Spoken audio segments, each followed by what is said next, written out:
মানে আমি এই গুরুত্বপূর্ণ টপিকগুলোই করানোর জন্য এসেছি, বুঝেছো? এক্সট্রা ক্লাস প্রোভাইড করছি মানে গুরুত্বপূর্ণ ইম্পর্টেন্ট টপিকগুলোই প্রোভাইড করব। চলো লেটস স্টার্ট।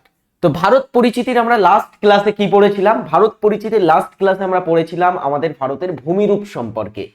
ভারতের বিভিন্ন ভূমিরূপ কেমন প্রকৃতির হয়, হ্যাঁ, সেখানে আমরা ভারতের পার্বত্য অঞ্চল পড়েছিলাম এবং ভারতের মরু অঞ্চল দিয়ে আই থিঙ্ক শেষ করেছিলাম ক্লাস। আজকে তারপর থেকে শুরু করব। মরু অঞ্চলের পরে ভারতের আরেকটা গুরুত্বপূর্ণ ভূমিরূপ হচ্ছে উপদ্বীপীয় মালভূমি। উপদ্বীপীয় মালভূমির যদি আমরা অবস্থান দেখি, বলা হচ্ছে উত্তরের সমভূমির দক্ষিণ দিকে এটা অবস্থিত। উত্তরের সমভূমি অঞ্চল আমরা আগের দিন দেখেছিলাম কোথায় আছে। উত্তরের সমভূমি আমাদের গঙ্গা, ব্রহ্মপুত্র এবং সিন্ধু নদীর সমভূমিকে উত্তরের সমভূমি বলা হয়েছিল। সেই উত্তরের সমভূমির দক্ষিণ দিকে অবস্থান করছে এই ত্রিভুজ আকৃতির মালভূমি।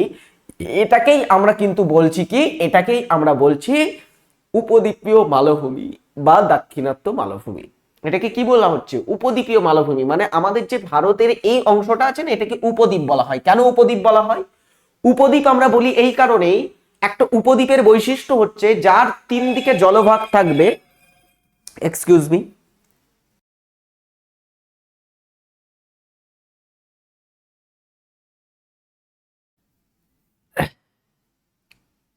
চলো, তো কি বলছিলাম?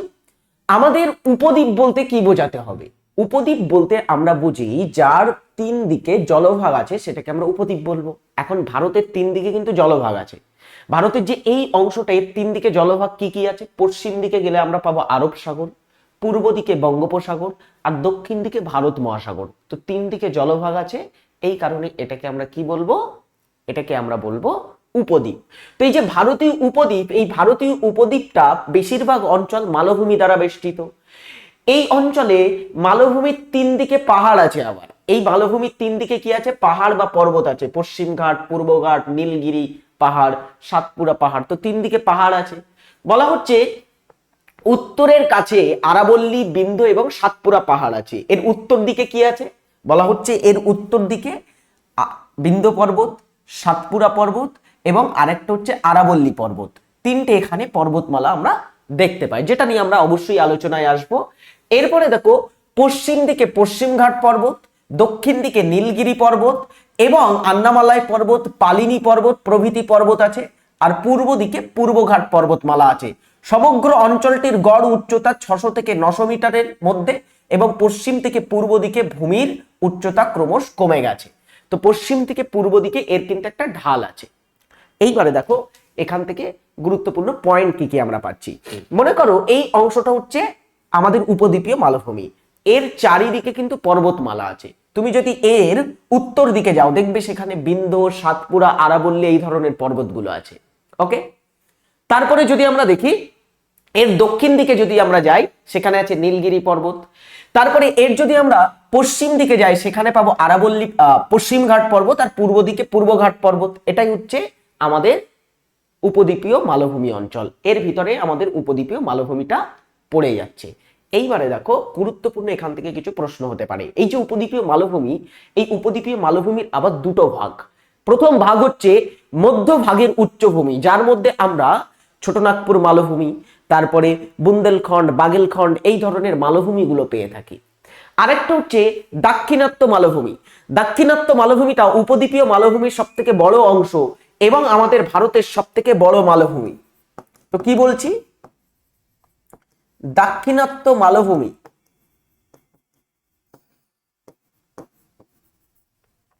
ভারতবর্ষের বা ভারতের বৃহত্তম মালভূমি। এটা উপদ্বীপীয় মালভূমির অংশ। আবারও একবার বলি, ভালো করে বুঝে দেখো, ভালো করে বুঝো। উপদ্বীপীয় মালভূমির দুটো অংশ। ফার্স্ট অংশটা হচ্ছে মধ্য ভারতের উচ্চভূমি বা মধ্য ভারতের মালভূমি। তার ভিতরে আমরা বুন্দেলখণ্ড, বাগেলখণ্ড, রেওয়া মালভূমি, বিভিন্ন মালভূমি পেয়ে যাই। ঠিক আছে, ওটা নিয়ে আমাদের ডিটেলসে যেতে হবে না। যেটা নিয়ে ডিটেলসে আসতে হবে সেটা হচ্ছে দাক্ষিণাত্য মালভূমি। হ্যাঁ, এর দুটো ভাগ। আরেকটা ভাগের নাম হচ্ছে দাক্ষিণাত্য মালভূমি, অর্থাৎ দক্ষিণ ভারত জুড়ে যে মালভূমি আছে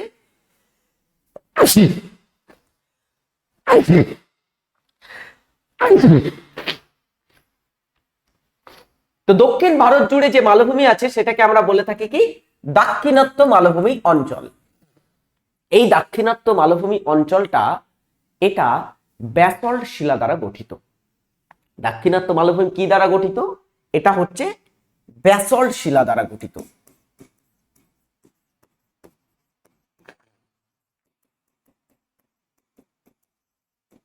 এখন ব্যাসল্ট শিলাটা কি?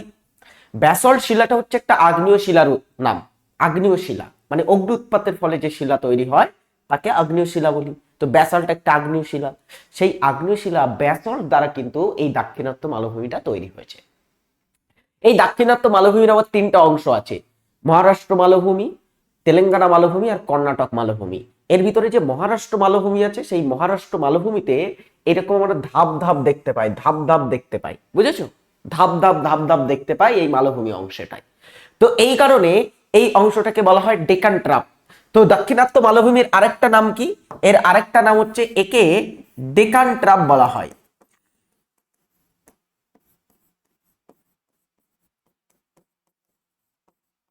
তো এটাও একটু জেনে রাখতে হবে, দাক্ষিণাত্য মালভূমিকে আমরা কি বলি? ডেকান ট্রাপ বলে। খুব গুরুত্বপূর্ণ এটা। আচ্ছা, সব থেকে আরেকটা গুরুত্বপূর্ণ জিনিস যেটা লাস্টের দিকে লেখা আছে, পশ্চিম থেকে পূর্ব দিকে এর ভূমির ঢাল বা ভূমির উচ্চতা ক্রমশ কমে গেছে। তো যদি পরীক্ষায় প্রশ্ন দেয় যে দাক্ষিণাত্য মালভূমির ঢাল কোন দিকে, আমরা বলবো কোন দিকে? দাক্ষিণাত্য মালভূমির ঢাল, দাক্ষিণাত্য মালভূমির ঢাল কোন দিকে ডিয়ার স্টুডেন্ট? এর ঢাল হচ্ছে পূর্ব দিকে, অর্থাৎ পশ্চিম থেকে পূর্ব দিকে এটা কি হয়েছে? এটা ঢালু হয়েছে। এই দিকটা পশ্চিম দিক, পশ্চিমঘাট পর্বতমালা, এই যে দীর্ঘ পশ্চিমঘাট পর্বতমালা, এটা পশ্চিমঘাট পর্বতমালা দিকটা পশ্চিম দিক, এই দিক থেকে পূর্ব দিকে এটা ঢাল হয়েছে, বুঝেছো? আচ্ছা, এইবারে দেখো এই ঢালুটা আমরা কিভাবে বুঝি? বিকজ এই পশ্চিমঘাট পর্বত থেকে বিভিন্ন নদী উৎপত্তি লাভ করেছে, যেটা দাক্ষিণাত্য মালভূমির উপর দিয়ে প্রবাহিত হয়ে পূর্ব দিকে মানে গেছে, পূর্ব দিকে প্রবাহিত হয়েছে। আর নদীর একটা বিশেষ বৈশিষ্ট্য হচ্ছে নদী সবসময় কিন্তু ভূমির ঢাল বরাবর প্রবাহিত হয়। ভূমির ঢাল যেদিকে নিচু হবে নদী সবসময় সেই দিকে কিন্তু যাবে। তো নিশ্চয়ই পূর্ব দিকে ঢাল বলে গোদাবরী, কৃষ্ণা, কাবেরী এই যে নদীগুলো আছে এগুলো সব পূর্ব দিকেই গেছে, একই না? তো দাক্ষিণাত্য মালভূমির ঢাল পূর্ব দিকে, এটা একটু বুঝে নিতে হবে। আচ্ছা, নেক্সট দেখো পরেরটা একটা জিনিস দেখাবো তোমাদের, সেটা হচ্ছে পশ্চিমঘাট পর্বত সম্পর্কে। পশ্চিমঘাট পর্বতটা দাক্ষিণাত্য মালভূমির একদমই পশ্চিম দিক বরাবর আছে। এই পশ্চিমঘাট পর্বতমালাটা শুরু হয় মহারাষ্ট্র রাজ্য থেকে, তারপরে মহারাষ্ট্রের পরে কর্ণাটক, তারপরে কেরালা, তারপরে তামিলনাড়ু পর্যন্ত এটা বিস্তৃত আছে, দীর্ঘ একটা পর্বতমালা। হ্যাঁ, মহারাষ্ট্র, কর্ণাটক, তামিলনাড়ু, কেরালা এই সমস্ত রাজ্যের উপর দিয়ে এই পশ্চিমঘাট পর্বতমালাটা বিস্তৃত হয়েছে।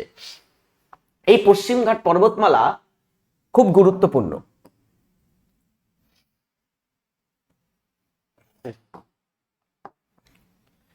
পশ্চিমঘাট পর্বতমালা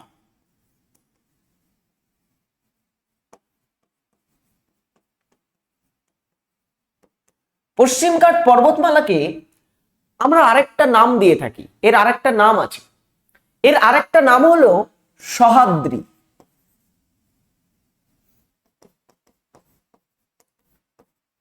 ওকে,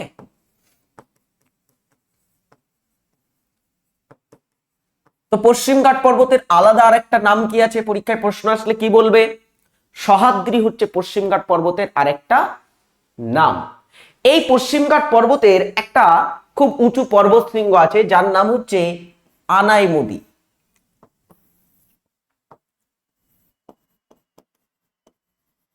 আনাইমুদি 2695 কিলোমিটার 95 মিটার উঁচু একটা পর্বত শ্রেণী হচ্ছে বা পর্বত শৃঙ্গ হচ্ছে এই আনাইমুদিটা। আমরা যদি পশ্চিমঘাট পর্বতমালাটাকে দেখি, পশ্চিমঘাট পর্বতমালাটা মহারাষ্ট্র থেকে শুরু করে তামিলনাড়ু পর্যন্ত বিস্তৃত। এই পর্বতমালাটা যত দক্ষিণ দিকে গেছে, ভারতের দক্ষিণ দিক কোন দিক? যেটা ত্রিভুজ আকৃতির দিক, এই পয়েন্টটা হচ্ছে দক্ষিণ পয়েন্ট। আমি তোমাদের প্রথম দিনে বুঝিয়েছিলাম এখানে একটা পয়েন্ট আছে যার নাম হচ্ছে কন্যাকুমারী, ভারতের মূল ভূখণ্ডের দক্ষিণতম বিন্দু। তো পশ্চিমঘাট পর্বতটা যত দক্ষিণ দিকে গেছে তত কিন্তু উঁচু হয়েছে, দক্ষিণ দিকে যত গেছে তত কিন্তু এর উচ্চতা বেড়েছে। তো বাড়তে বাড়তে বাড়তে বাড়তে যখন কেরালা, কিংবা কর্ণাটক রাজ্যের দিকে আসে এই পশ্চিমঘাট পর্বতমালাটা, সেখানে কিন্তু এই তোমার হচ্ছে পশ্চিমঘাট পর্বতের গড় উচ্চতা 2000 মিটারেরও উপরে চলে যায়। তো সেখানে পশ্চিমঘাট পর্বতের একটা হাইয়েস্ট পিক আমরা দেখতে পাই কেরালা রাজ্যে। কেরালার একটা জেলা আছে ইদুক্কি জেলা। তো সেই কেরালার ইদুক্কি জেলাতে এই পশ্চিমঘাট পর্বতের একটা পর্বতশৃঙ্গ আছে যেটার নাম হচ্ছে আনাইমুদি পর্বতশৃঙ্গ। এই আনাইমুদিটা পর্বতশৃঙ্গটা পশ্চিমঘাট পর্বতের একটা অংশ, যার নাম হচ্ছে আন্নামালাই পর্বত। আন্নামালাই পর্বতটাও কেরালাতে আছে, পশ্চিমঘাট পর্বতেরই একটা অংশ। পশ্চিমঘাট হচ্ছে পর্বতমালা আর আন্নামালাই হচ্ছে পর্বত, আর সেই পর্বতের হাইয়েস্ট পিক আনাইমুদি 2695 মিটার উঁচু একটা কিন্তু পর্বতশ্রেণী। ভেরি ইম্পর্টেন্ট, এটা একটু মাথায় রাখতে হবে আমাদের, খুব গুরুত্বপূর্ণ। এগুলো আমি এখানে লিখে দিয়েছি, এগুলো নিয়ে আবার পড়বো অবশ্যই। এটাতে আমরা ফেরত আসি আরেকবার। এই যে আনাইমুদি, তাহলে এটা কোন রাজ্যে আছে? মনে রাখবে কেরালা রাজ্যে আছে,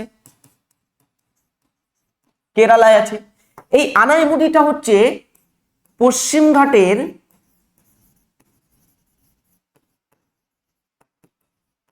উচ্চতম শৃঙ্গের নাম। ওকে, খুব গুরুত্বপূর্ণ এটা। পশ্চিমঘাটের উচ্চতম শৃঙ্গের নাম কি? প্রশ্ন আসবে, সেটা হচ্ছে আনাইমুদি। এবং এই যে আনাইমুদিটাকে দেখছো, এটি সমগ্র দক্ষিণ ভারতের উচ্চতম শৃঙ্গ। কি বলা হচ্ছে? শুধু পশ্চিমঘাটের নয়, সমগ্র দক্ষিণ ভারতের যে রাজ্যগুলো আছে, তেলেঙ্গানা, অন্ধ্রপ্রদেশ, কেরালা, কর্ণাটক, এই সবগুলোর কিন্তু কি ডিয়ার স্টুডেন্টস, সবগুলোর উচ্চতম পর্বতশৃঙ্গ হচ্ছে কোনটি? আনাইমুদি, পুরো দক্ষিণ ভারতের। আচ্ছা, শুধু দক্ষিণ ভারত বললে হবে না, প্রশ্নটা এইভাবেও থাকতে পারে, সমগ্র উপদ্বীপীয় ভারতের উচ্চতম শৃঙ্গ কোনটি? এটারও উত্তর কি হবে?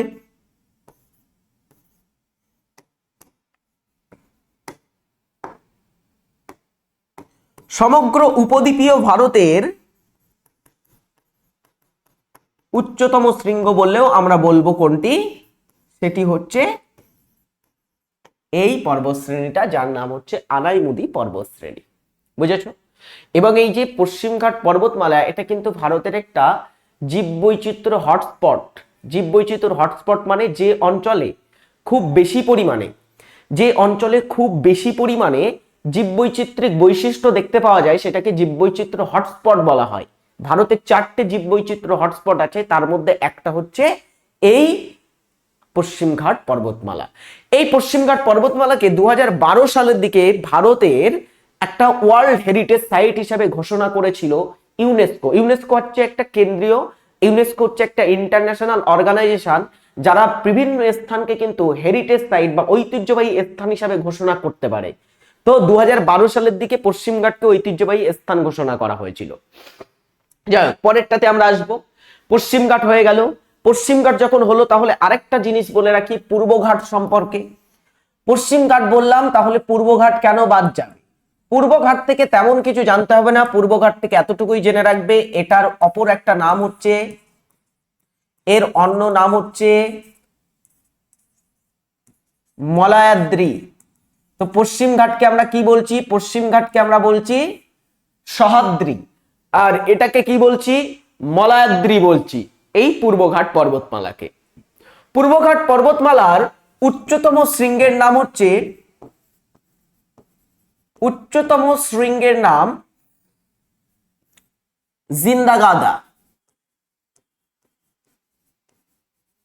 পূর্বঘাটের হাইয়েস্ট পিক কি? জিন্দাগাদা হচ্ছে পূর্বঘাট পর্বতমালার হাইয়েস্ট পিকের নাম। সাথে সাথে এখান থেকে আরেকটা জিনিস তোমরা জেনে রেখে দাও, সেটা হচ্ছে এই যে পূর্বঘাট এবং পশ্চিমঘাট পর্বতমালা আছে, এই পূর্বঘাট আর পশ্চিমঘাট পর্বতমালার মাঝখানে একটা ছোট পর্বতমালা আছে, যেটা এই পূর্বঘাট আর পশ্চিমঘাটকে সংযুক্ত করছে। এই পর্বতমালাটার নাম হচ্ছে নীল পর্বত বা নীলগিরি পর্বত।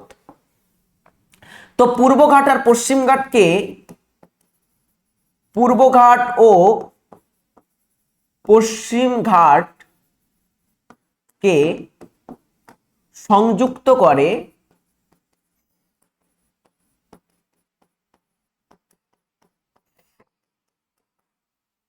নীলগিরি পর্বত,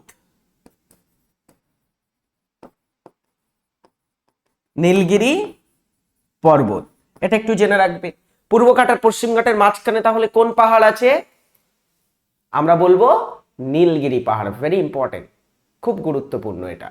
আচ্ছা, পরে আরেকটা জিনিস তোমরা এখান থেকে জেনে রেখে দাও, সেটা হচ্ছে এই যে নীলগিরি পর্বত, এর উচ্চতম শৃঙ্গের নাম কি? এর উচ্চতম শৃঙ্গের নাম, ডিয়ার স্টুডেন্টস, কি জানো? এর উচ্চতম শৃঙ্গের নাম হচ্ছে দোদাবেতা। তোমরা এটা পূর্ণ বাক্যে খাতায় টুকে রাখবে যে নীলগিরি পর্বতের উচ্চতম শৃঙ্গ হচ্ছে দোদাবেতা। ভেরি ইম্পর্টেন্ট, খুব গুরুত্বপূর্ণ। আচ্ছা, এখানে লিখে দেবো আনাইমুদি কোন পর্বতে আছে, তাই তো? এটা আন্নামালাই পর্বতে আছে, যেটা পশ্চিমঘাট পর্বতেরই একটা অংশ। আন্নামালাই পর্বতের অংশ এটা, বুঝেছো? চলো, গুড এনাফ। নেক্সট, তাহলে পরেরটাতে আসি আমরা। Very good. এরপরে চলো, আমাদের অধিকাংশ ভূমিরূপ উপদ্বীপীয় মালভূমিকে প্রধানত তিনটি ভাগে ভাগ করা যায়: পূর্ব ভারতের উচ্চভূমি, মধ্য ভারতের উচ্চভূমি আর দাক্ষিণাত্য। এগুলো নিয়ে আর বেশি ডিটেলসে যেতে হবে না। এখান থেকে ছোটনাগপুর মালভূমি সম্পর্কে একটু জেনে রাখবে। ছোটনাগপুর মালভূমি এটা পূর্ব ভারতের উচ্চভূমি বা পূর্ব ভারতের মালভূমির মধ্যে পড়ে। এই ছোটনাগপুর মালভূমি এর কয়েকটা বৈশিষ্ট্য আছে, এখানে লিখে ফেলো। ছোটনাগপুর মালভূমি, ছোটনাগপুর মালভূমি, এই ছোটনাগপুর মালভূমিটা হচ্ছে কোথায় বিস্তৃত আছে জানো?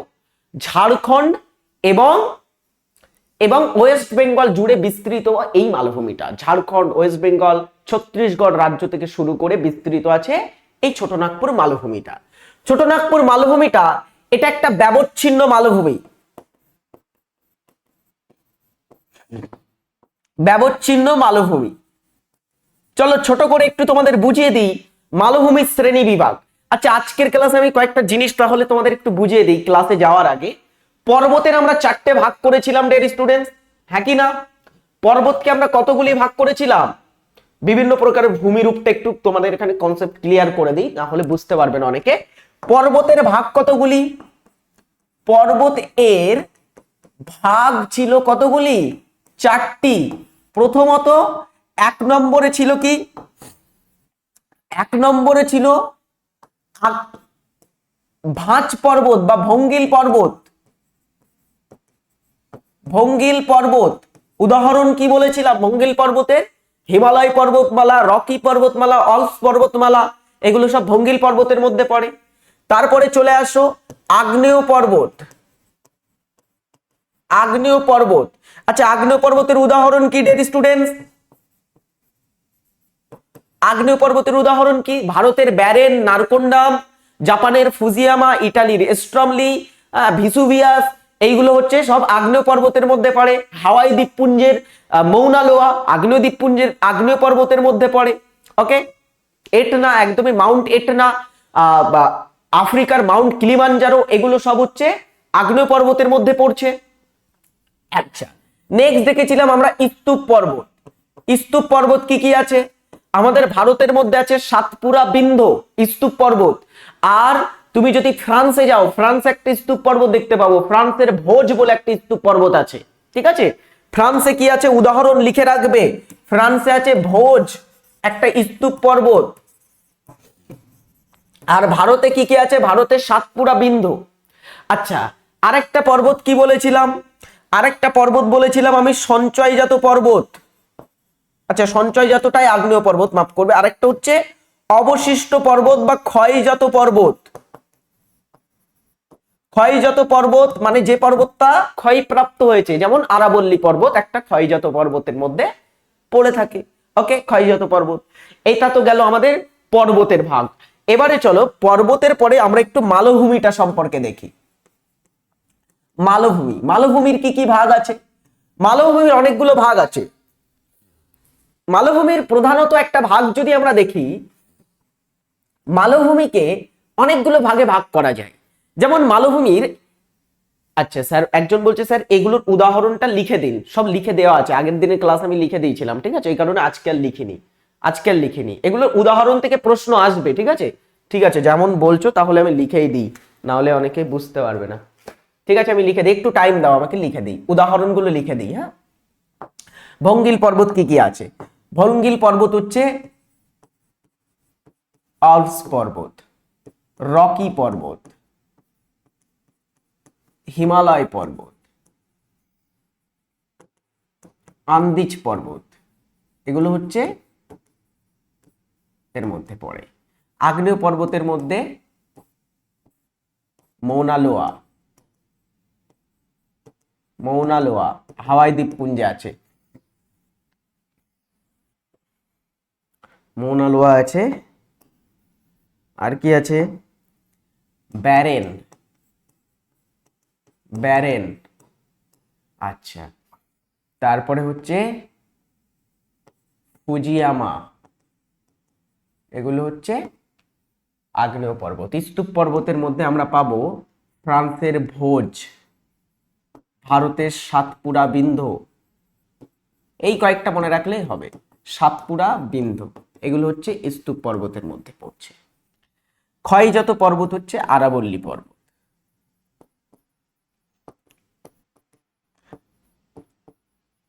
ওকে, পর্বতগুলো কিভাবে তৈরি হয় এটাও আমি বলে দিয়েছিলাম আগের ক্লাসে, ঠিক আছে।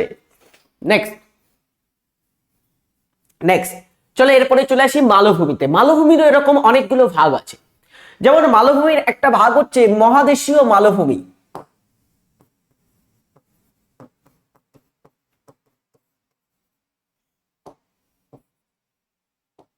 মহাদেশীয় মালভূমি, এখন মহাদেশীয় মালভূমিটা আসলে কি? মহাদেশীয় মালভূমি আমরা সেই মালভূমিকে বোঝাই যে মালভূমিটা খুব বড় আকৃতির মালভূমি হয়, একটা কন্টিনেন্টের একটা খুব বড় অংশ জুড়ে যে মালভূমি থাকে তাকে মহাদেশীয় মালভূমি বলা হয়। যেমন তোমাদের যদি আমি বলি আরব মালভূমি যেটা আছে, আরব অঞ্চলে যে মালভূমি আছে সেটা কিন্তু একটা মহাদেশীয় মালভূমির মধ্যে পড়ে। উদাহরণ বলতে গেলে আরব মালভূমি একটা মহাদেশীয় মালভূমি।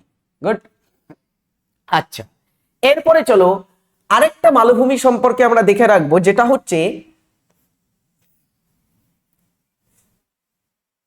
আগ্নেয় মালভূমি বা আগ্নেয় শিলা গঠিত মালভূমি, অর্থাৎ আগ্নেয় শিলা দ্বারা তৈরি হয়েছে। আগ্নেয় শিলা বলতে ব্যাসল্ট, গ্রানাইট, নিস, এগুলোকে আমরা ব্যাসল্ট বা গ্রানাইট এগুলোকে আগ্নেয় শিলা বলতে পারি। তো সেই আগ্নেয় শিলা দ্বারা গঠিত হয়েছে, বুঝেছো?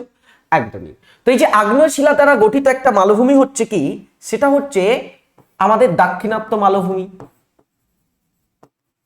আমাদের ভারতের সব থেকে বড় মালভূমির নাম হচ্ছে দাক্ষিণাত্য মালভূমি, এটা কিন্তু আগ্নেয় শিলা দ্বারা গঠিত, বুঝেছো, ব্যাসল্ট শিলা দ্বারা গঠিত। তো এটা আমরা আগ্নেয় শিলা গঠিত বা শিলা গঠিত মালভূমির মধ্যে ফেলতে পারি। আরেকটা মালভূমি আছে যেটাকে বলা হয় ব্যবচ্ছিন্ন মালভূমি। ব্যবচ্ছিন্ন মালভূমি কি? ব্যবচ্ছিন্ন মালভূমি হচ্ছে, ধরো কোনো একটা মালভূমি থেকে যুগের পর যুগ ধীরে ধীরে একটা মালভূমি থেকে দূরে সরে গেছে, সেটাকে আমরা ব্যবচ্ছিন্ন মালভূমি বলতে পারি। যেমন তোমাদের একটু দেখাই, এখানে দেখো একটা মালভূমি হচ্ছে দাক্ষিণাত্য মালভূমি, এই যে দাক্ষিণাত্য মালভূমি। আর একটা মালভূমি হচ্ছে ছোটনাগপুর মালভূমি। মনে করা হতো এই ছোটনাগপুর মালভূমিটা একটা সময় দাক্ষিণাত্য মালভূমির আন্ডারেই আসতো বা দাক্ষিণাত্য মালভূমির মধ্যেই পড়তো, কিন্তু ধীরে ধীরে এর মাঝখানে একটা কিন্তু সংকীর্ণ মালভূমিটা কি হয়েছে, ক্ষয়প্রাপ্ত হয়েছে, এবং মাঝখানে মালভূমিটা এই মালভূমির থেকে আলাদা হয়ে গেছে, ব্যবচ্ছিন্ন হয়ে গেছে, মানে দূরে সরে গেছে, বুঝেছো? মাঝখানে এখানেও মালভূমি ছিল, এই মালভূমিটা যুগের পর যুগ ক্ষয়প্রাপ্ত হতে হতে হতে হতে সমভূমিতে পরিণত হয়েছে। তো সেই কারণে এই যে ছোটনাগপুর মালভূমিটা দেখো, এটা একটা সময় কিন্তু দাক্ষিণাত্য মালভূমির অংশ ছিল, কিন্তু এটা পরবর্তীতে কি হয়েছে, পরবর্তীতে আলাদা হয়ে গেছে দাক্ষিণাত্য মালভূমি থেকে, এই কারণে এটাকে আমরা বলছি ব্যবচ্ছিন্ন মালভূমি। তো ব্যবচ্ছিন্ন মালভূমির উদাহরণ বললে আমরা কি বলবো? ছোটনাগপুর মালভূমি। ছোটনাগপুর মালভূমি হচ্ছে ব্যবচ্ছিন্ন মালভূমির মধ্যে পড়ে। সাথে সাথে আরেকটা মালভূমি জেনে রাখবে, যেটার নাম হচ্ছে মেঘালয় মালভূমি। মেঘালয় মালভূমি, এই মালভূমিটাও কিন্তু একটা ব্যবচ্ছিন্ন মালভূমির মধ্যে পড়ে থাকে। এটাও কিন্তু একটা সময় দাক্ষিণাত্য মালভূমির অংশ ছিল, কিন্তু ধীরে ধীরে এটা আলাদা হয়ে গেছে। এটাকে দাক্ষিণাত্য মালভূমির একটা ব্যবচ্ছিন্ন অংশ হিসাবে আমরা দেখতে পারি। আচ্ছা, এরপরে দেখো আরেক ধরনের মালভূমি আছে যেটাকে বলা হয় পর্বত বেষ্টিত মালভূমি। তো মালভূমির আরেকটা ভাগ কি? পর্বত বেষ্টিত মালভূমি। পর্বত বেষ্টিত মালভূমি কি কি আছে? পর্বত বেষ্টিত মালভূমি বলতে গেলে তিব্বত মালভূমি। তিব্বত মালভূমি, এটা চারিদিকে পর্বত দ্বারা বেষ্টিত, তো এটাকে আমরা একটা পর্বত বেষ্টিত মালভূমি বলতে পারি। পামির মালভূমি, পামির মালভূমির নাম শুনেছো? পামির মালভূমিকে অনেক সময় বলা হয় পৃথিবীর ছাদ। এই পামির মালভূমিকে আমরা কি বলি? পৃথিবীর ছাদ বলা হয় পামির মালভূমিকে। মধ্য এশিয়াতে অবস্থিত একটা মালভূমি। তো এটা একটা হচ্ছে পর্বত বেষ্টিত মালভূমি। তো মালভূমির এরকম চারটে ভাগ আছে, ঠিক আছে? আচ্ছা, আরেকটা হচ্ছে দেখো সমভূমিতে যদি আমরা আসি, সমভূমিরও অনেকগুলো ভাগ আছে। সমভূমির তো প্রচুর ভাগ আছে। একটা হচ্ছে উত্থিত সমভূমি, মানে যে সমভূমিটা উত্থিত হয় সেটাকে উত্থিত সমভূমি বলা হয়। কিছু সমভূমি আছে সঞ্চয় হয়ে থাকে, সেটাকে সঞ্চয়জাত সমভূমি বলা হয়। ঠিক আছে, সমভূমির অনেক ভাগ আছে। সমভূমির ভাগ থেকে কখনো প্রশ্ন জানতে চাইবে না তোমাদের, সমভূমির ভাগে আমি যাব না, সরাসরি এবারে চলে আসবো পরের সেগমেন্টে। বলা হচ্ছে, আচ্ছা ছোট নাগপুরটা তো বলাই হলো না। এই ছোট নাগপুরটা তাহলে একটা ব্যবচ্ছিন্ন মালভূমি। কিসের ব্যবচ্ছিন্ন মালভূমি? দাক্ষিণাত্য মালভূমির ব্যবচ্ছিন্ন অংশ। আচ্ছা, এই যে ছোট নাগপুর মালভূমি, এই ছোট নাগপুর মালভূমিটা এটা গ্রানাইট শিলা দ্বারা গঠিত। এখন গ্রানাইটটা কি? গ্রানাইটটা হচ্ছে একটা আগ্নেয় শিলার উদাহরণ। এটাও অগ্নি উৎপাতের ফলে কিন্তু বা লাভা ম্যাগমা থেকে তৈরি হয়ে থাকে গ্রানাইট শিলাটা। ওকে, আচ্ছা, এটা হচ্ছে গ্রানাইট। নেক্সট হচ্ছে গ্রানাইট। আরেকটা শিলার নাম হচ্ছে নিজ। নিজটা হচ্ছে গ্রানাইট শিলা পৃথিবীতে বছরের পর বছর থাকার পরে পরিবর্তিত হয়ে একটা নতুন শিলায় পরিণত হয়, এটাকে রূপান্তরিত শিলা বলা হয়। নিজটা হচ্ছে গ্রানাইটের একটা রূপান্তর রূপ। ভালো করে বোঝো, নিজ হচ্ছে গ্রানাইট, যেটা একটা আদি শিলা। আদি শিলা মানে আগ্নেয় শিলার মধ্যে পড়ে। আগ্নেয় শিলাগুলোকে আমরা আদি শিলা বলি। তো সেই আগ্নেয় শিলা বা আদি শিলা গ্রানাইটটা পরিবর্তিত হয়ে নিচে পরিণত হয়। তো সেই গ্রানাইট এবং নিজ জাতীয় শিলা দ্বারা এটা গঠিত। ছোটনাগপুর মালভূমির উচ্চতম শৃঙ্গ বা এখানকার উচ্চতম পাহাড় হচ্ছে ছোটনাগপুর মালভূমির নাম হচ্ছে পরেশনাথ পাহাড়, ঝাড়খণ্ডে আছে।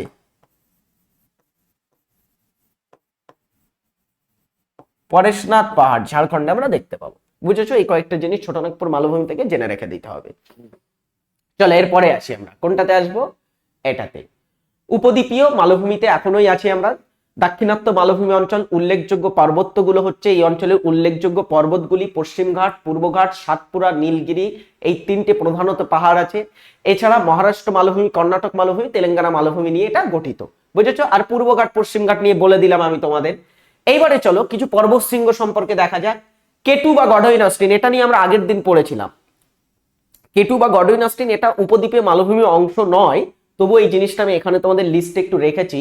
এটা হচ্ছে আমাদের ভারতের সবচেয়ে কিন্তু কি, ভারতের সবচেয়ে হাইয়েস্ট পিক, ভারতের সবচেয়ে উচ্চতম পর্বত। আচ্ছা, এটাতে আসার আগে একটা জিনিস তোমাদের কনফিউশন ক্লিয়ার করে দিই। দেখো এর ভিতরে অনেকের প্রশ্ন হচ্ছে, স্যার এর ভিতরে উচ্চতম মালভূমি কোনটি? পামির মালভূমিকে যেহেতু আমরা পৃথিবীর ছাদ বলি, একবার ডব্লিউপি তে প্রশ্ন এসেছিল এবং সেখানে উত্তর নেওয়া হয়েছিল পামির মালভূমিটা পৃথিবীর উচ্চতম মালভূমি। কিন্তু কিছু কিছু বইতে তিব্বত মালভূমিকে উচ্চতম মালভূমি হিসাবে বেছে নেওয়া হয়, কিন্তু আমরা এখানে পামির মালভূমিটাকেই উত্তর করব। ঠিক আছে, যেহেতু এটাকে পৃথিবীর ছাদ বলা হয়, তো এটা হচ্ছে ডেড স্টুডেন্টস উচ্চতম মালভূমি হিসাবে দেখবা। যদি বলা হয় ভারতের উচ্চতম মালভূমি কোনটি, ভারতের উচ্চতম মালভূমি, ভারতের উচ্চতম মালভূমি বললে তোমরা বলবে সেটি হচ্ছে ডেয়ার স্টুডেন্টস লাদাখ মালভূমি।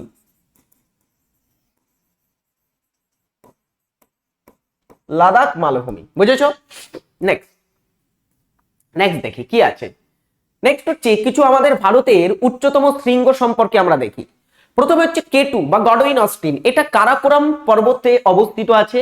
এটা পাক অধিকৃত কাশ্মীরের অংশ এবং এটি বিশ্বের দ্বিতীয় উচ্চতম শৃঙ্গ। সাথে সাথে আমি বলেছিলাম এটা যদিও পাক অধিকৃত কাশ্মীরে আছে, তবুও এটাকে আমরা ভারতের হাইয়েস্ট পিক হিসেবে বিবেচনা করে থাকি। কাঞ্চনজঙ্ঘা পূর্ব হিমালয়ের একটি অংশ, সিকিম রাজ্যে অবস্থিত আছে। ভেরি ইম্পর্টেন্ট, কাঞ্চনজঙ্ঘা শৃঙ্গ কোথায় আছে জেনে রাখবে, সিকিমে। এটা বিশ্বের তৃতীয় উচ্চতম শৃঙ্গ। নেক্সট দেখি, সান্দাকফু পূর্ব হিমালয়ে একটা পর্বতশ্রেণী আছে যেটার নাম হচ্ছে সিঙ্গালিলা।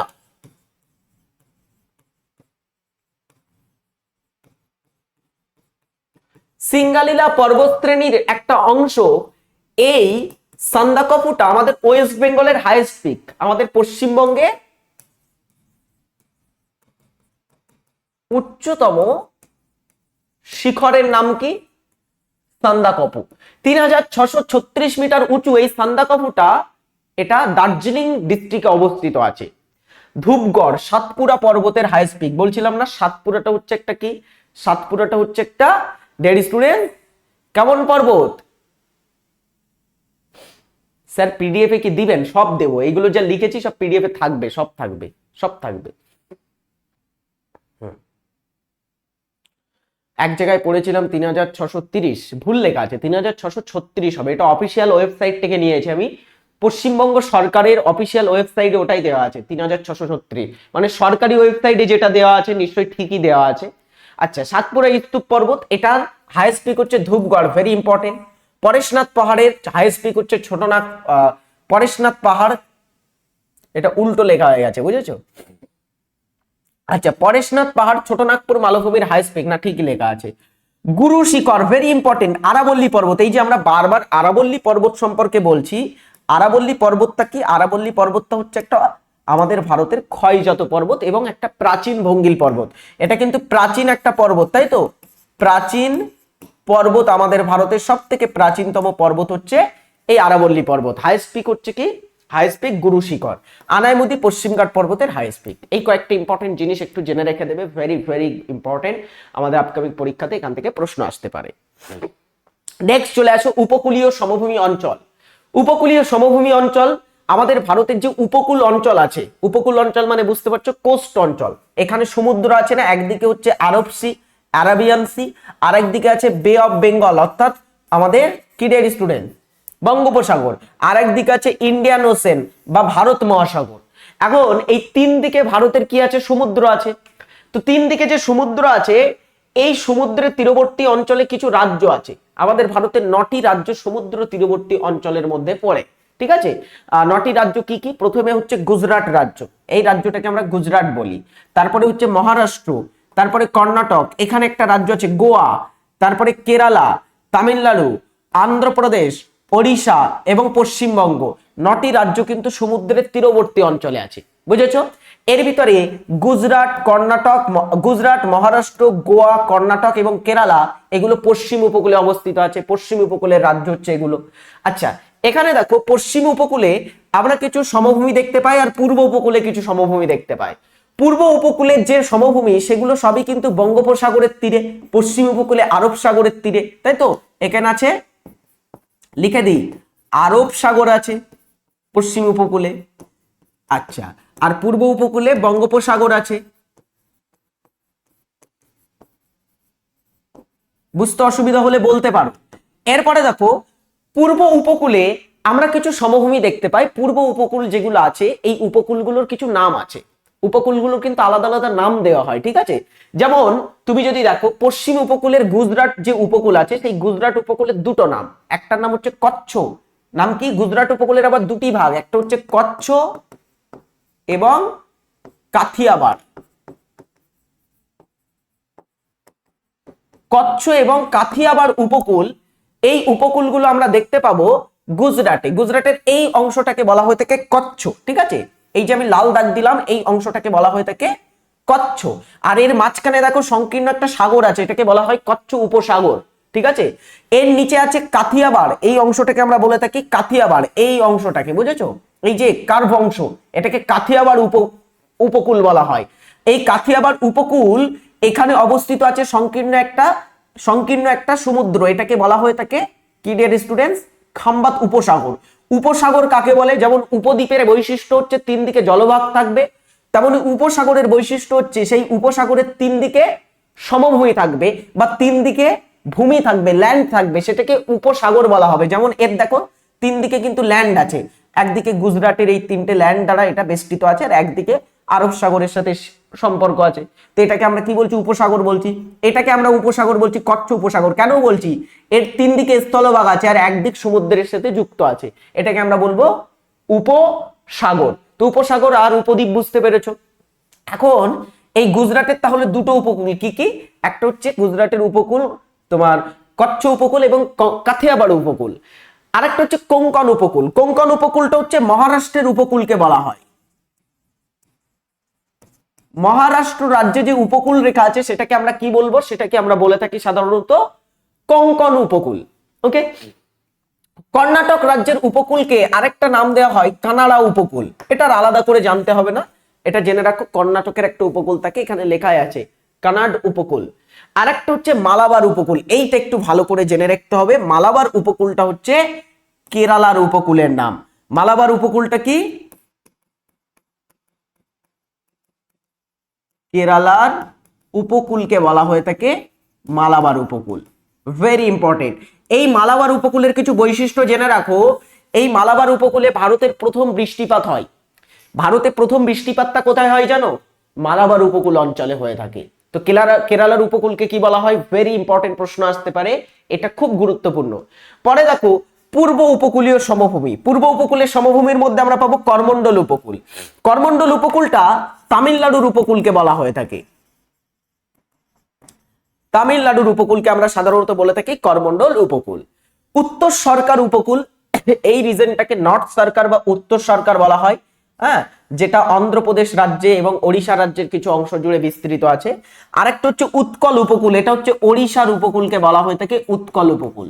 ওড়িশা রাজ্যের উপকূলকে কি বলি আমরা? উৎকল উপকূল। খুব গুরুত্বপূর্ণ, এটা জেনে রেখে দেবে। এবারে দেখো ক্লাস 6 এর বইতে একটা ভেরি ভেরি ইম্পর্টেন্ট পয়েন্ট দেওয়া ছিল। পয়েন্টটা হচ্ছে এই যে মালাবার উপকূল আমরা দেখতে পাই, মালাবার উপকূল বা কেরালার উপকূল, এই কেরালার উপকূলে উপহ্রদগুলোকে কয়াল বলা হয়। এখন উপহ্রদ কি আর হ্রদই বা কি? হ্রদ হচ্ছে খুব বড় আকারের জলাশয়কে আমরা সাধারণত বলে থাকি হ্রদ। খুব বড় আকারের জলাশয়কে কি বলা হয়? হ্রদ বলা হয়ে থাকে। বুঝেছো? তো এখানে ডিয়ার স্টুডেন্টস, এখানে দেখো একটা জিনিস, যখন কোনো হ্রদ তার তিন দিকে স্থলভাগ থাকবে আর একটা ভাগ জলভাগের সাথে যুক্ত থাকবে, সেম কনসেপ্ট যে কনসেপ্ট আমি উপসাগরের ক্ষেত্রে লাগিয়েছি। উপসাগরের ক্ষেত্রে বললাম না, তিন দিকে কি থাকবে? স্থলভাগ থাকবে আর একদিকে সমুদ্রের সাথে উন্মুক্ত থাকবে, সেটাকে আমরা উপসাগর বলবো। তো তেমনি উপহ্রদগুলোও সেম, তিন দিকে ল্যান্ড থাকবে আর একদিকে সমুদ্রের সাথে মুখ উন্মুক্ত থাকবে। তো এই ধরনের উপকূলীয় উপহ্রদগুলো আমরা সাধারণত বিভিন্ন উপকূলেই দেখতে পাবো সমুদ্রের। এবারে মালাবার উপকূল অর্থাৎ কেরালা রাজ্য, মালাবার উপকূল মানে কেরালা রাজ্য। তো কেরালা অঞ্চলে এই উপহ্রদগুলোকে বলা হয় কয়াল। এই উপহ্রদগুলোকে কি বলা হয়? কয়াল। যেমন উদাহরণস্বরূপ তোমরা জেনে রাখতে পারো অষ্টমুদি কয়াল, অষ্টমুদি কয়াল, তারপরে হচ্ছে তোমার ভেম্বানাথ কয়াল, এগুলো হচ্ছে কয়ালের মধ্যে পড়ে থাকে। ওকে, কয়াল, কয়াল মানে কি? কয়াল মানে হচ্ছে উপহ্রদ। উপহ্রদ বুঝেছো? কোন অঞ্চলের উপহ্রদ? মালাবার অঞ্চলের। আচ্ছা, উপহ্রদগুলি হলো স্থলভাগ দ্বারা আবদ্ধ এবং লবণাক্ত হ্রদ দ্বারা একদিকে সমুদ্রের সাথে উন্মুক্ত। একদমই পরিষ্কার ভাষায় লেখা আছে। আচ্ছা, এত কিছু যখন বলেই দিয়েছি তাহলে আরেকটা জিনিস বলে দিই। দেখো এই যে উপকূল অঞ্চল আছে, উপকূল অঞ্চলে আমরা কিছু বন্দর দেখতে পাই, পরিবহনের ক্ষেত্রে খুব গুরুত্বপূর্ণ। আমাদের ভারতে বিভিন্ন পণ্য বাইরে থেকে দেশে আনা, দেশ থেকে বাইরে নিয়ে যাওয়ার জন্য খুব ইম্পর্টেন্ট হচ্ছে বিভিন্ন বন্দরগুলো। তো কয়েকটা বন্দরের নাম আমি একটু লিখে দিই, তোমাদের কাজে আসবে, খুব ভালো ইম্পর্টেন্ট কাজে আসবে তোমাদের। বন্দরগুলো সম্পর্কে একটু বলে দিই। মনে করো আমাদের ভারতবর্ষে, এই ম্যাপটা আমি একটুখানি কপি করছি, ম্যাপটা লাগবে একটু, ঠিক আছে?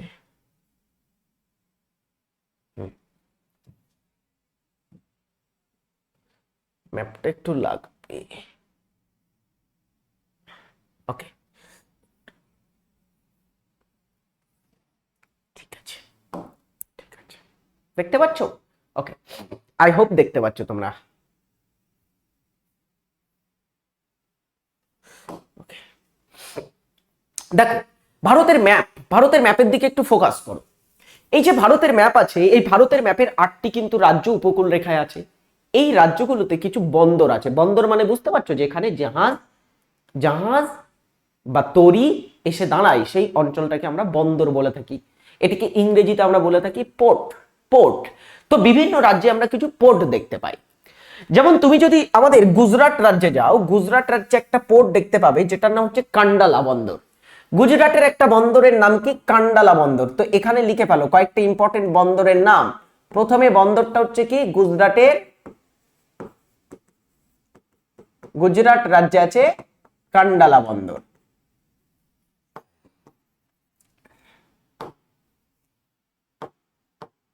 গুজরাটে হচ্ছে কান্ডালা। ওকে। আচ্ছা, এই যে কান্ডালা বন্দর, এটা হচ্ছে একটা শুল্কমুক্ত বন্দর হিসাবে পরিচিত।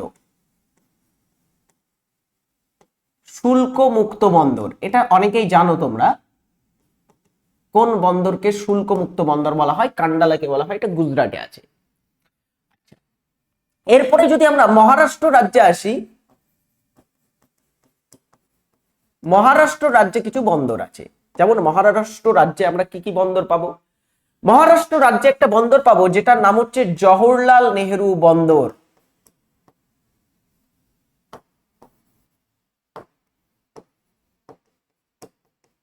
জওহরলাল নেহেরু বন্দর। জওহরলাল নেহেরু বন্দর কোথায় আছে?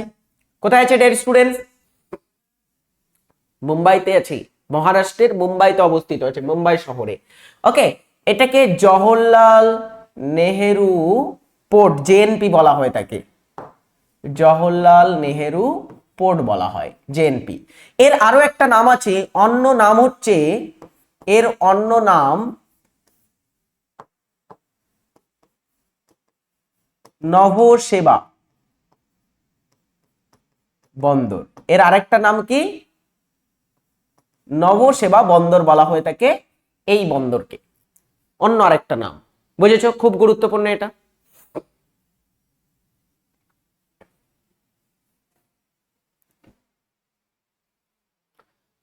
স্যার আপনি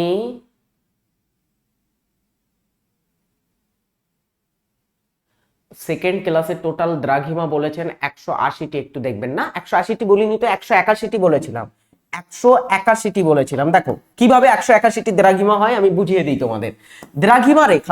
দ্রাঘিমা রেখা একটা হচ্ছে 0 ডিগ্রি দ্রাঘিমা, তারপরে 1 2 3 4 করতে করতে 180 দ্রাঘিমা আছে, তাই তো? 0 ডিগ্রি থেকে 180 ডিগ্রি দ্রাঘিমা। তো 0 ডিগ্রি থেকে সর্বোচ্চ দ্রাঘিমার মান হচ্ছে কত? 180, তাই তো? সো এখানে 0 ডিগ্রিটাকেও একটা দ্রাঘিমা হিসাবে ধরা হয়। তো 180 প্লাস 1 চলে আসছে 181টি। ঠিক আছে? 0 ডিগ্রিটাকেও আমরা কিন্তু একটা দ্রাঘিমা ধরি। তো 180টি দ্রাঘিমা প্লাস 0 ডিগ্রি দ্রাঘিমা হয়ে যাচ্ছে 181টা দ্রাঘিমা। এই হিসাবে আমি 181টা বলেছিলাম। কিন্তু দ্রাঘিমার সর্বোচ্চ মান জানতে চাইলে 180 হবে। সর্বোচ্চ মান 180। ঠিক আছে?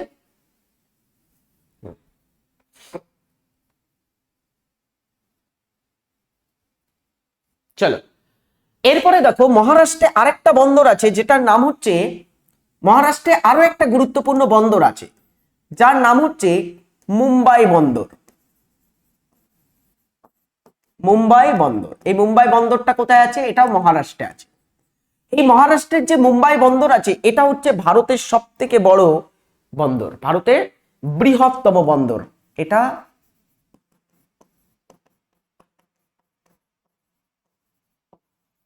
বৃহত্তম বন্দর। কোথায় আছে এই বন্দরগুলো? মহারাষ্ট্রে আমরা এই স্থানে কিন্তু দেখতে পাবো এই বন্দরগুলো। ছোটবেলাতে তোমরা ম্যাপ পয়েন্টিং করেছো, এইসব বন্দর টন্দর নিয়ে ম্যাপ পয়েন্টিং করতে হয়। তো এখানে কিন্তু আমরা দেখতে পাবো এই নভসেবা এবং ভারতের বৃহত্তম বন্দর মুম্বাই বন্দর, দুটো খুব গুরুত্বপূর্ণ। এরপরে চলে আসো আরেকটা রাজ্যে যেটার নাম হচ্ছে কর্ণাটক রাজ্য। কর্ণাটকে গেলে আমরা একটা বন্দর দেখতে পাই, সেই বন্দরটির নাম হচ্ছে ম্যাঙ্গালোর বন্দর। ম্যাঙ্গালোর পোর্ট কোথায় আছে? কর্ণাটক রাজ্যে আছে, খুব গুরুত্বপূর্ণ।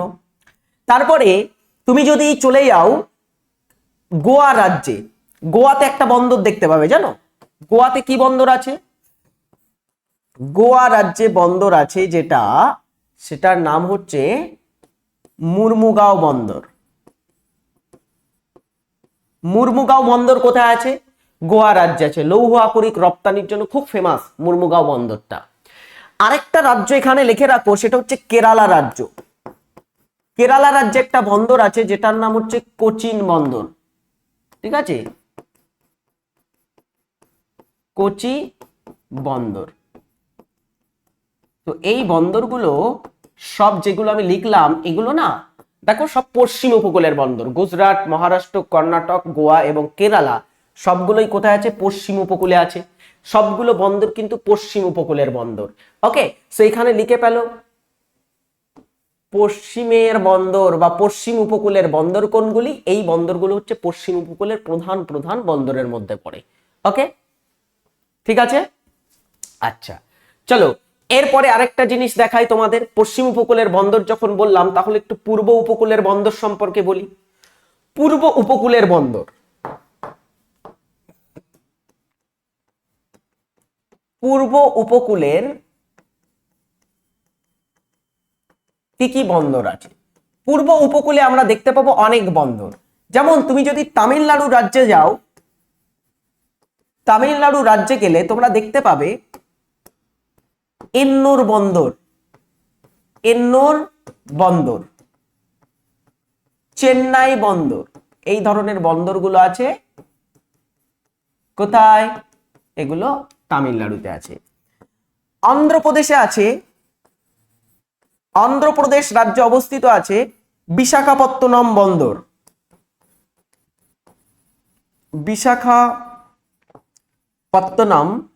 বন্দর। এখন এই বিশাখাপত্তনম বন্দর থেকে আরেকদিন আমাদের পুলিশের পরীক্ষায় প্রশ্ন এসেছিল। এটা হচ্ছে ভারতের গভীরতম বন্দর। ভারতের সব থেকে গভীরতম বন্দর কোনটি? এই বন্দরটা। এই বন্দরের কাছে নিজস্ব গভীরতম প্রাকৃতিক একটা কিন্তু পোতাশ্রয় আছে। পোতাশ্রয় মানে এগুলোকে আমরা সাধারণত বলে থাকি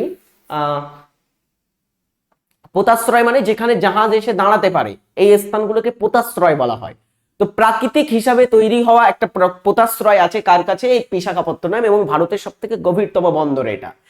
আরেকটা দেখো সংক্ষেপে, আমাদের যদি তুমি চলে আসো পশ্চিমবঙ্গ রাজ্যে, পশ্চিমবঙ্গে অনেকগুলো বন্দর দেখতে পাবে।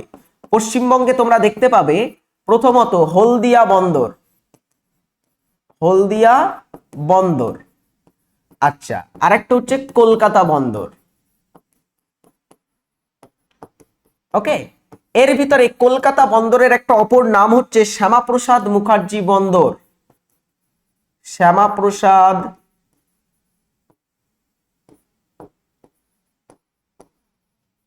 মুখার্জি বন্দর এটাকে বলা হয়ে থাকে। কলকাতা বন্দরের অপর নাম কি? শ্যামাপ্রসাদ মুখার্জি বন্দর। ভেরি ইম্পর্টেন্ট এটা। আচ্ছা, এই যে শ্যামাপ্রসাদ মুখার্জি বন্দর, কলকাতা বন্দর, সেই শ্যামাপ্রসাদ মুখার্জি বন্দর, এই বন্দরটা বিশেষ বৈশিষ্ট্য হচ্ছে এই বন্দরটা হচ্ছে একটা নদী বন্দর, নদী বন্দর। এবং এই বন্দরটা ভারতের প্রাচীনতম বন্দর, ভারতের প্রাচীনতম বন্দরের মধ্যে পড়ে থাকে। ভারতের সব থেকে পুরনো, সব থেকে প্রথম বন্দর হচ্ছে এই বন্দরটাই। ভেরি ইম্পর্টেন্ট, কলকাতা বন্দর, মাথায় রেখে দেবে। বুঝেছো? ক্লিয়ার? সকলের মাথায় ঢুকেছে? স্যার ক্লার্কশিপের মেইন ক্লাস কবে থেকে হবে? ব্যাচ লঞ্চ হবে, আমাদের নতুন ব্যাচ লঞ্চ হবে, তো সেখানে।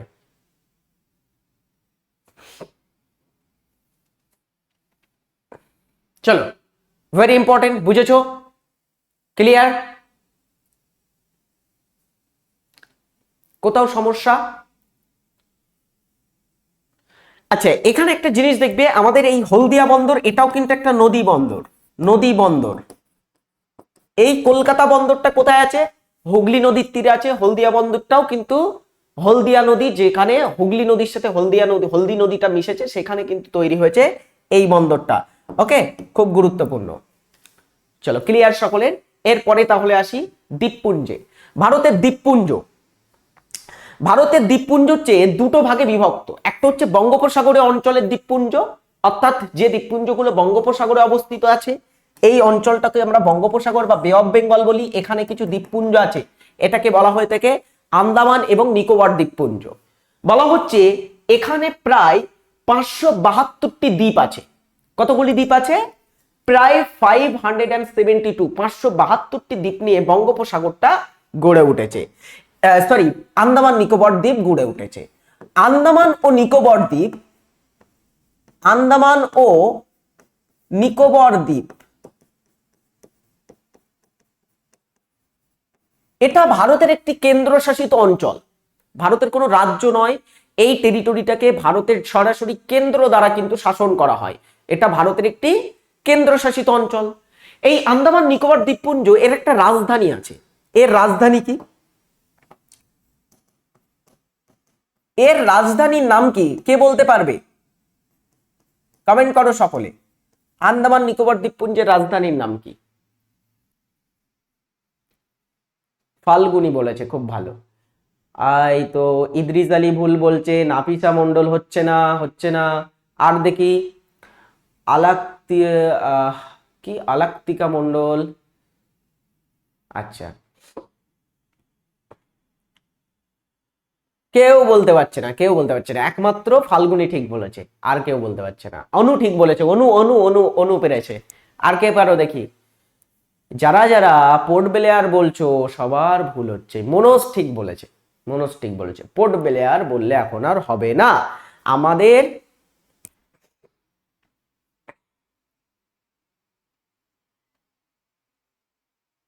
সুজয় কর্মকার ঠিক বলেছে। যারা পোর্ট ব্লেয়ার বলছো, পোর্ট ব্লেয়ার হবে না, বুঝেছো? পোর্ট ব্লেয়ার হবে না, তাহলে স্যার হবে কি? পোর্ট ব্লেয়ার হবে না তো হবে কি? আমরা তো পড়েছি স্যার পোর্ট ব্লেয়ার। তোমরা ঠিকই পড়েছিলে, আন্দামান নিকোবর দ্বীপপুঞ্জের রাজধানীর নাম পোর্ট ব্লেয়ার। ওই পোর্ট ব্লেয়ারটা ইংরেজদের দ্বারা দেওয়া একটা নাম, সেই কারণে ভারত সরকার আগের বছর এই 2024 সালে ওর নাম চেঞ্জ করে দিয়েছে। নাম চেঞ্জ করে কি করেছে? এর বর্তমান নাম দেওয়া হয়েছে শ্রী বিজয়াপুরম। শ্রী বিজয়াপুরম এটা কিন্তু পূর্বে ছিল পোর্ট ব্লেয়ার। এর পূর্ব নাম কি? Port Blair. নামটা চেঞ্জ হয়ে গেছে। তো একটু আমাদের কারেন্ট অ্যাফেয়ার্স বুঝে রাখতে হবে। ওকে, কিছু এরকম ট্রিকি প্রশ্ন আসতে পারে, যারা পোর্ট ব্লেয়ার করবে একদমই ভুল হয়ে যাবে। শ্রী বিজয়াপুরম ওর নামটা চেঞ্জ হয়ে গেছে। এখন এই অংশে অনেকগুলো দ্বীপ আছে, প্রায় 572টি মতো দ্বীপ আছে। এই 572টি দ্বীপকে আমরা দুটো ক্যাটাগরিতে ভাগ করতে পারি, আন্দামান দ্বীপ আর নিকোবর দ্বীপ। আর এই যে আন্দামান এবং নিকোবর বলে দ্বীপ আছে, এই দুটো দ্বীপের মাঝখানে একটা চ্যানেল আছে, যেটাকে বলা হয় 10 ডিগ্রি চ্যানেল। চ্যানেল মানে কি? আগের দিনে আমি ক্লাসে বুঝিয়েছিলাম, চ্যানেল হচ্ছে এক কথায় বলতে গেলে প্রণালী। যখন কোনো সমুদ্র দুটো ভূখণ্ডকে আলাদা করবে বা পৃথক করবে, সেই সংকীর্ণ সমুদ্রকে আমরা কি বলবো? সেটাকে বলবো চ্যানেল। মনে করো এটা ভারত এবং শ্রীলঙ্কা, ভারত এবং শ্রীলঙ্কার মাঝখানে সংকীর্ণ জলভাগ আছে, এই জলভাগকে বলা হয় পক প্রণালী। তেমনি আন্দামান এবং নিকোবরের মাঝখানে যে এরকম সংকীর্ণ জলভাগ আছে, সেটাকে আমরা বলে থাকি 10 ডিগ্রি চ্যানেল। বুঝেছো? খুব গুরুত্বপূর্ণ ওটা 10 ডিগ্রি চ্যানেলটা, মাথায় রাখতে হবে। নেক্সট দেখো পরে আর কি বলা হচ্ছে। তো আন্দামান নিকোবর দ্বীপপুঞ্জের রাজধানী কি? শ্রী বিজয়পুরম। এটা খুব ইম্পর্টেন্ট। আচ্ছা, আন্দামান নিকোবর দ্বীপপুঞ্জে এখানে খুব গুরুত্বপূর্ণ আরেকটা জিনিস জেনে রাখো। আন্দামান নিকোবর দ্বীপপুঞ্জের এখানে একটা পর্বত, মানে পর্বত নয়, অ্যাকচুয়ালি একটা পাহাড় আছে, যেই পাহাড়টার নাম হচ্ছে স্যাডল পিক। ঠিক আছে, এখানে একটা পাহাড় আছে স্যাডল পিক। এই স্যাডল পিকটা এখানকার উচ্চতম অংশ এই স্থানের। এটা একটু জেনে রাখতে হবে, এই স্থানের উচ্চতম অংশের নাম কি? Saddle pick. গুড, চলো এখান থেকে আন্দামান নিকোবর থেকে আর কিছু পড়তে হবে না, এই কয়েকটা ইম্পর্টেন্ট জিনিস জেনে রাখবে, বাকিটা আমি পরে পড়িয়ে দিচ্ছি। এরপরে চলে আসো আরেকটা কেন্দ্রশাসিত অঞ্চল সম্পর্কে, যার নাম হচ্ছে লাক্ষাদ্বীপ। লাক্ষাদ্বীপ। এখন এই যে লাক্ষাদ্বীপটা আছে, লাক্ষাদ্বীপটা কোথায় দেখতে পাবো?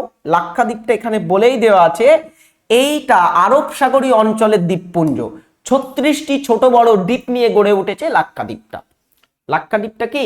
এটা 36টি ছোট বড় দ্বীপ নিয়ে গড়ে উঠেছে। তো আমরা এখানে কি দেখতে পাবো? লাক্ষাদ্বীপটা কোথায় আছে? এটা আরব সাগরে আছে।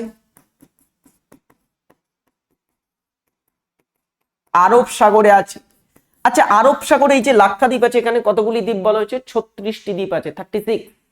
এখন এই যে 36টি দ্বীপ আছে, এই 36টি দ্বীপ, এই সবগুলো দ্বীপই কিন্তু প্রবাল দ্বীপ। প্রবাল দ্বীপ মানে কি? প্রবাল হচ্ছে এক ধরনের সামুদ্রিক প্রাণী, হ্যাঁ, তারা গমনে অক্ষম, মানে এক স্থান থেকে অন্য স্থানে যেতে পারে না, গমন করতে পারে না। সেই তাদের দেহ যেখানে জমা হয়, সেই স্থানে খুব সুন্দর কোরাল রিফ তৈরি হয়, প্রবাল প্রাচীর তৈরি হয়।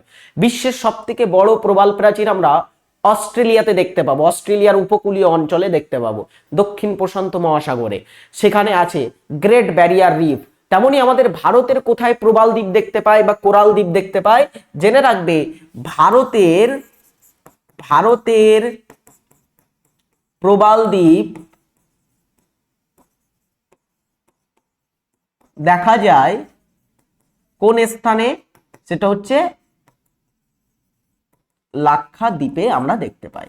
বুঝলে? খুব ইম্পর্টেন্ট, এটা লাক্ষাদ্বীপে দেখতে পাই।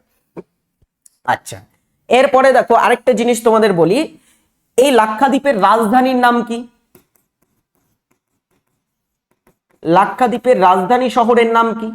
কাভারাত্তি হচ্ছে এখানকার রাজধানী। আমি যেগুলো দিচ্ছি এগুলো পড়লে কোনো বই পড়তে হবে না, বুঝেছো? কোনো বই পড়তে হবে না, এই জিনিসগুলো এনাফ। কাভারাত্তি হচ্ছে এখানকার রাজধানী। লাক্ষাদ্বীপ থেকে তিনটে জিনিস পড়বে, তিনটেই কিন্তু তোমরা কমন পেয়ে যাবে। তিনটে জিনিস পড়বে, তিনটে এনাফ, যথেষ্ট কমন পেয়ে যাবে, বুঝেছো? এরপরে চলো, আজকের ক্লাসে আমি তোমাদের বলেছিলাম ভারতের রাজ্যগুলি সম্পর্কে একটু পরিচিতি করিয়ে দেবো। আমার কাছে অল্প একটু টাইম আছে, ভারতের রাজ্যগুলি সম্পর্কে একটু বলে দিই। ভারতে বর্তমানে 28টি রাজ্য আছে। এটা থেকে প্রশ্ন আসবে কিন্তু, ভারতে কতগুলি রাজ্য আছে? 28টি রাজ্য এবং 8টি কেন্দ্রশাসিত অঞ্চল আছে ভারতের মধ্যে। আমরা যদি দেখি, একটা রাজ্যের নাম হচ্ছে তামিলনাড়ু, রাজধানী চেন্নাই। তামিলনাড়ু রাজধানী কি? চেন্নাই। ভারতের সব থেকে দক্ষিণতম রাজ্য হচ্ছে এই তামিলনাড়ু রাজ্যটা, ভারতের সব থেকে দক্ষিণ দিকে এটা অবস্থিত আছে। তামিলনাড়ু রাজ্যটা চেন্নাই, তার ঠিক পাশে আমরা দেখতে পাবো কর্ণাটক রাজ্য আছে, এই যে পিঙ্ক কালারে দেখতে পাচ্ছ, এটা হচ্ছে কর্ণাটক। রাজধানী বেঙ্গালুরু, ভেরি ইম্পর্টেন্ট, রাজধানী বেঙ্গালুরু, কর্ণাটকের রাজধানী। কেরালা, রাজধানী হচ্ছে তিরুবনন্তপুরম। আচ্ছা, তেলেঙ্গানা, তেলেঙ্গানা রাজধানী হচ্ছে হায়দ্রাবাদ। এই যে তেলেঙ্গানা বলে রাজ্যটা দেখতে পাচ্ছ, এই তেলেঙ্গানা রাজ্যটা হচ্ছে ভারতের সব থেকে নবীনতম রাজ্য, বুঝেছো? কোন রাজ্য কিসের জন্য বিখ্যাত একটু বলে দিলে ভালো হয়। বলে দেব? ঠিক আছে, বলে দিই, এক এক করে বলে দিই। কেরালা, কেরালা, কেরালা মশলা উৎপাদনে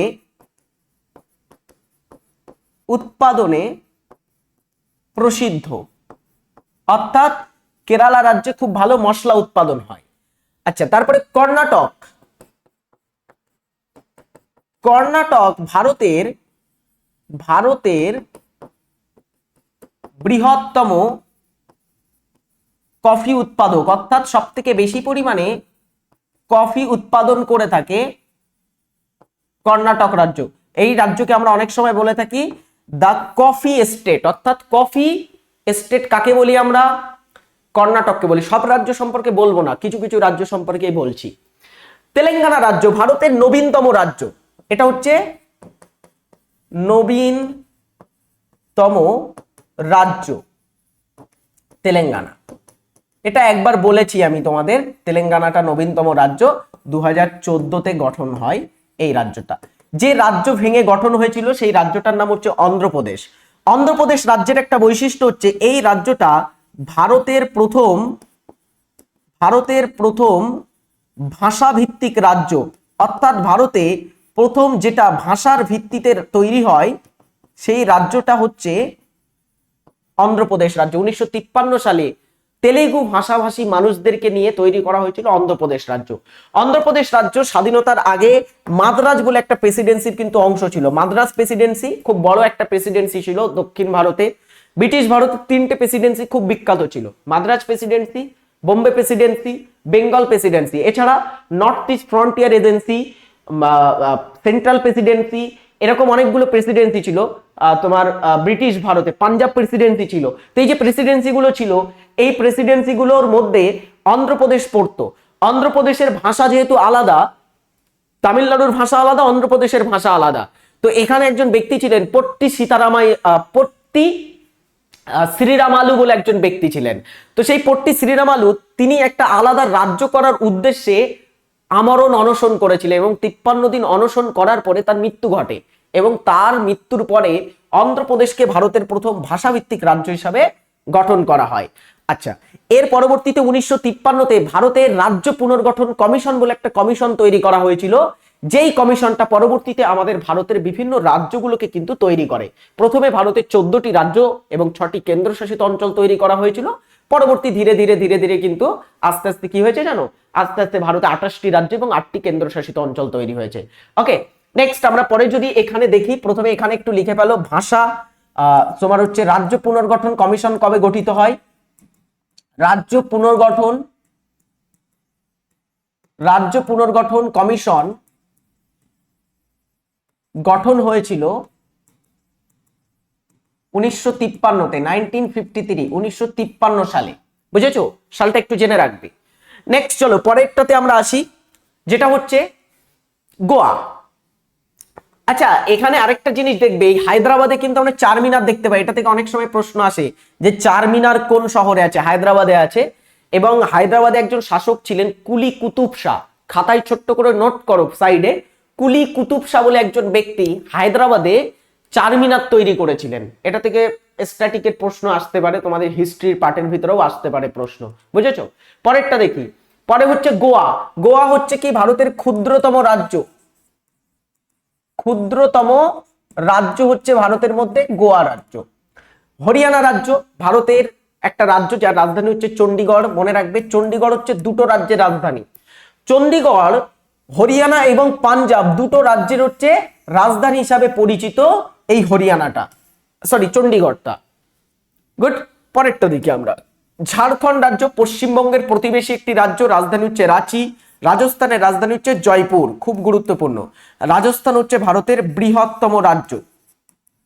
ভারতের বৃহত্তম রাজ্য কোনটি, সেটা হচ্ছে রাজস্থান। গুজরাট হচ্ছে ভারতের এর উপকূল রেখা দীর্ঘতম। এর উপকূল রেখা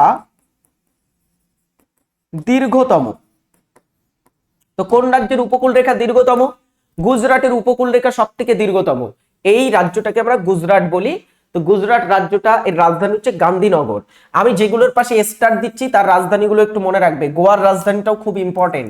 ভারতের 28টি রাজ্যের রাজধানী মনে রাখা মাস্ট ইম্পর্টেন্ট কিন্তু। জয়পুর, জয়পুরকে অনেক সময় বলা হয়ে থাকে পিঙ্ক সিটি। জয়পুরকে আমরা কি বলি? পিঙ্ক সিটি বা গোলাপি শহর। গোলাপি শহর বলা হয় জয়পুরকে। কোথায় আছে জয়পুরটা? রাজস্থানের রাজধানী। চলে আসো বেঙ্গালুরুতে। এখান থেকে ছোট করে জেনে রাখবে, এই যে বেঙ্গালুরু, বেঙ্গালুরুটা হচ্ছে এর কিছু নিকনেম আছে, ছোট্ট করে নিচে লিখে দিই। বেঙ্গালুরুকে বলা হয় ভারতের উদ্যান নগরী, অর্থাৎ গার্ডেন সিটি। কোনটিকে আমরা উদ্যান নগরী বলছি? গার্ডেন সিটি কোনটিকে বলছি? বেঙ্গালুরুকে বলছি। আর কাকে বলা হয়, আর কি বলা হয়? এটাকে বলা হয় বিজ্ঞান নগরী। বিজ্ঞান নগরী এবং ভারতের মহাকাশ নগরী।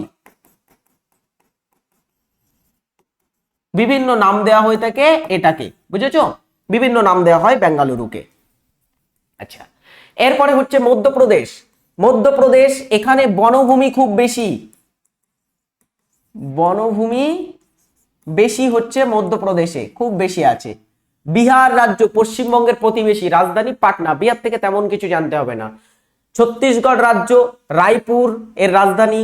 উত্তরাখণ্ডের রাজধানী দেরাদুন, খুব গুরুত্বপূর্ণ উত্তরাখণ্ডের রাজধানীটা। দেরাদুন হচ্ছে উত্তরাখণ্ডের রাজধানী। আচ্ছা, উত্তরাখণ্ডের এই যে দেরাদুন, দেরাদুনের দুন শব্দের অর্থ হচ্ছে দুন। দুন বলতে কি বোঝানো হয় জানো? দুন মানে হচ্ছে উপত্যকা। উপত্যকা, বিশেষ করে অনুদৈর্ঘ্য উপত্যকা গুলোকে আমরা দুন বলি। দুন আমরা, আচ্ছা বেঙ্গালুরুকে সিলিকন ভ্যালি বলা হয়নি তাই না?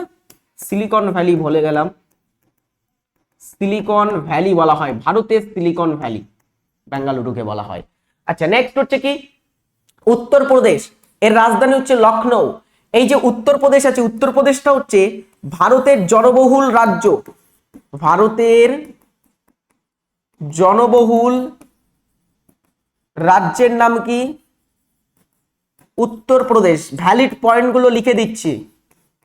চলো এরপরে আছে কি দেখি, হিমাচল প্রদেশ, রাজধানী হচ্ছে সিমলা, হিমাচল প্রদেশের রাজধানী সিমলা। মহারাষ্ট্রের রাজধানী হচ্ছে মুম্বাই, মহারাষ্ট্রের রাজধানী মুম্বাই। আচ্ছা এই মুম্বাইকে কিছু নিকনেম দেওয়া হয়, মুম্বাইকে আমরা বলে থাকি ভারতের আর্থিক রাজধানী বলা হয় এটাকে, ঠিক আছে? আর্থিক বানান ভুল লেখা আছে। ভারতের আর্থিক রাজধানী কাকে বলা হয়? আর্থিক রাজধানী বলা হয়ে থাকে কাকে? মুম্বাইকে নিকনেম দেওয়া হয় এটাকে। আচ্ছা এর আরেকটা নাম হচ্ছে ভারতের প্রবেশদ্বার, প্রবেশদ্বার ভারতের কাকে বলা হয়? মুম্বাইকে বলা হয়। মুম্বাইয়ের দুটো নিকনেম আছে, খুব ইম্পর্টেন্ট। আচ্ছা পাঞ্জাব, রাজধানী চণ্ডীগড়, খুব গুরুত্বপূর্ণ। ওড়িশা, রাজধানী ভুবনেশ্বর। পশ্চিমবঙ্গের রাজধানী কলকাতা। এই কলকাতা, কলকাতা এটাকে আমরা বলে থাকি ভারতের city of joy, city of জয়।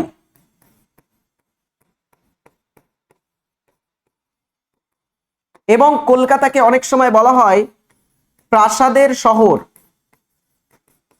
প্রাসাদের শহর। আর কলকাতাকে বলা হয়ে থাকে ভারতের সাংস্কৃতিক রাজধানী, সাংস্কৃতিক রাজধানী, অনেক নিকনেম দেওয়া হয় কলকাতাকে। কলকাতা হচ্ছে আমাদের পশ্চিমবঙ্গের রাজধানী।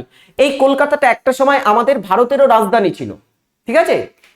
ভারতেরও রাজধানী ছিল এটা, কিন্তু 1911 সালের পরে এই রাজধানীটা চেঞ্জ করে দেওয়া হয়। রাজধানীটা চেঞ্জ করে কোথায় নিয়ে যাওয়া হয়? এই রাজধানীটা চেঞ্জ করে কিন্তু দিল্লিতে নিয়ে যাওয়া হয় 1911 সালের পরে। আচ্ছা আর্থিক রাজধানী কেন বলা হয়? আর্থিক রাজধানী বলা হয় কারণ এখানে অর্থনৈতিক কর্মকাণ্ড হয়ে থাকে। আমাদের ভারতের Bombay stock exchange, national stock exchange, ভারতের যদি তোমরা দেখো এখানেই কিন্তু অবস্থিত আছে।